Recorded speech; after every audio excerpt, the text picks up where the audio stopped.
Demanderons à M. Moustapha Cissé de se présenter, le secrétaire général du SYNPICS, qui va prendre la parole au nom de la presse.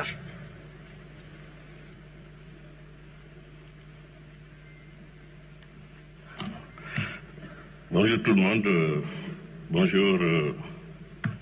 Monsieur le Premier ministre, je voudrais tout d'abord vous féliciter pour cette rencontre extrêmement importante, mais également vous remercier pour nous avoir invités en tant que syndicat. Je voudrais donc, à l'entame de mon propos, réitérer nos félicitations à notre fils ou neveu Pambay, qui s'est brillamment illustré. Et je voudrais prier pour que l'ensemble du Sénégal puisse l'accompagner pour sa réussite. Mais je voudrais, à travers ce qu'il vient à travers son expression tout à l'heure, montrer l'importance donc de l'utilisation de nos ressources, Monsieur le Premier ministre. Je pense que je partage avec vous l'idée de la souveraineté. Nous sommes entièrement d'accord avec vous qu'il nous faut encore pousser vers notre souveraineté. En tant que citoyens, en tant que travailleurs, nous sommes d'accord. Nous sommes d'accord également pour que l'élargissement de l'assiette fiscale et la baisse de l'assiette fiscale puisse se faire au Sénégal.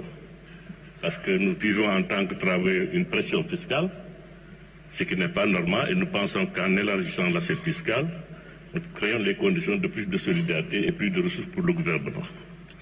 Mais nous sommes d'accord avec vous également pour dire que l'exercice ou les sacrifices consentis par les peuples ne devraient pas seulement servir à satisfaire les injonctions de nos partenaires multilatéraux. Le ministre de l'économie et des finances tout à l'heure a parlé, je l'ai suivi. Je ne suis pas économiste, je suis un ouvrier. Mais les anciens ministres nous disaient souvent qu'il fallait mettre devant, en tout cas en matière de gestion macroéconomique, les ministres souvent ont l'habitude de mettre en place un carré pour lequel il y a la balance commerciale, la masse salariale, la dette et l'investissement.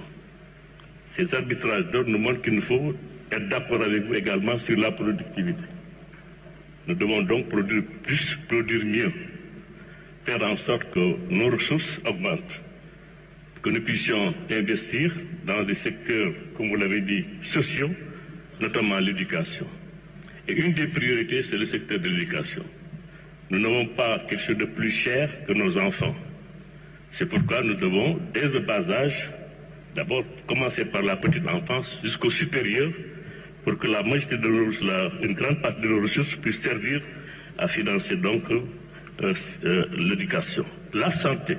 Vous l'avez dit, hein, je pense que moi en venant ici, j'étais un peu sceptique. J'ai dit, ils vont nous proposer un plan d'ajustement structurel qui va encore mettre pression sur nous en tant que travailleurs. Et nous sommes venus pour écouter. Mais j'étais agréablement surpris parce que le sens de ce que vous dites, toutes les économies seront redistribuées aux populations et aux populations les plus faibles. Et là, nous sommes entièrement d'accord avec vous. Il nous faut également lutter contre pour la bonne gouvernance et la lutte contre la corruption. Parce que nous sommes convaincus quand même que c'est un sujet sur lequel il faudrait y apporter beaucoup d'importance. La corruption est un facteur de surcoût, n'est-ce pas? Mais en même temps, il freine le développement de notre économie. Certaines questions, nous ne pouvons pas l'aborder publiquement avec vous, mais nous espérons en tant que syndicat avoir l'opportunité de vous rencontrer sur cette question et d'approfondir ces questions-là encore d'une manière plus profonde. Oui aux réformes, mais des mesures d'accompagnement sont nécessaires. Vous avez parlé des niches que nous pouvons avoir en ce qui concerne le foncier. Et que les populations, ce qu'ils pourraient avoir également, en créant les conditions d'accéder à... Mais, parallèlement, il faudrait mettre l'accent sur des réformes pour permettre aux citoyens d'accéder aux services le plus rapidement possible. Il est inacceptable aujourd'hui qu'au Sénégal, que quelqu'un, un citoyen, qui puisse remplir les conditions, demander un document administratif, puisse rester 2 ans sans l'avoir. Ça, c'est pas possible. Si nous voulons être compétitifs et productifs, il faut également mettre l'accent pour que cette productivité se passe sur le maillon de l'échelle. Et ça, je pense qu'il est bon. Nous allons peut-être pouvoir avoir l'occasion de vous rencontrer pour revenir sur cette question. Et nous pensons que l'État perd beaucoup d'argent. Parce que simplement, le système, il est lourd. Il faut dématérialiser certaines choses. Merci. Il faut également faire en sorte que les populations puissent accéder à une minute seulement, puissent également faire en sorte que les systèmes qu'on leur propose soient des systèmes accessibles. Moi, j'ai vu la réforme sur la fiscalité. J'ai vu des gens qui veulent de bonne foi s'acquitter de leurs obligations fiscales. Mais à la lumière de tout ce qu'on leur demande comme information, mais ils laissent le tout à côté. Il faut parallèlement ces gens qui peuvent faire des déclarations en ligne, leur proposer un système simplifié pour ceux-là qui ne peuvent pas. Leur dire, écoutez, vous avez une année, vous payez tant, le dernier mois, vous payez tant. C'est plus facile pour tout le monde et l'État va gagner de l'argent. Maintenant, pour la réduction, j'ai vu le tableau. Honnêtement, on n'a pas eu le temps de tout regarder. Mais les 50 milliards en ce qui concerne les réformes, en ce qui concerne l'État, je pense que l'État, quand même, sur ces réformes, on devrait faire des efforts. On peut engranger beaucoup plus d'économies sur les réformes qui sont liées à la taille de l'État. Mais, Monsieur le Premier